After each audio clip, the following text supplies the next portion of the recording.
हमें अपने अंदर के बचपने को हमेशा ज़िंदा रखना चाहिए और ज़िंदगी जीनी चाहिए। हम जैसा मर्जी मोड में रहें, जैसे मर्जी कूल रह के जियो। बस हमें एक ही बात का ध्यान रखना चाहिए कि हमारे किसी भी स्टेप से, हमारे किसी भी कर्म की वजह से किसी दूसरे को दुख या तकलीफ़ नहीं होनी चाहिए।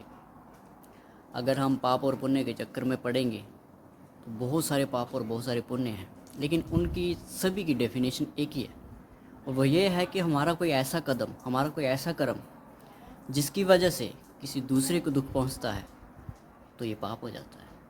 हम चाहे छोटा काम करें चाहे बड़ा काम करें, छोटा सा छोटा स्टेप या किसी का मजाक ही उड़ाएं, लेकिन अगर वो हमारे साथ नहीं हंस रहा है, हम किसी का मजाक उड़ा रहे हैं और वो खुश नहीं है लेकिन हम खुश हैं, तो मतलब कि अगर हम अपने पर्सनल स्वार्थ की वजह से दूसरे को दुख पहुंचा रहे हैं तो वो पाप है। हर कर्म, हर जो भी बड़े से बड़ा पाप है, बड़े से बड़ा या छोटे से छोटा पाप है, उसकी डेफिनेशन एक ही है कि हमारी वजह से किसी को तकलीफ़ पहुंची है।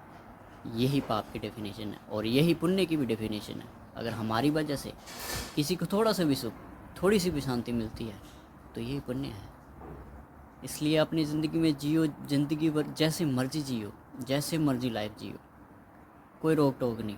अपने अंदर के बचपने को जागृत रखो और चिल मोड में रहो, लेकिन बस एक ही बात का ध्यान रखना चाहिए हमें हमेशा कि हमारी वजह से किसी को दुख या मुसीबत नहीं होनी चाहिए, थोड़ा सा भी कष्ट नहीं होना चाहिए। Everything is good.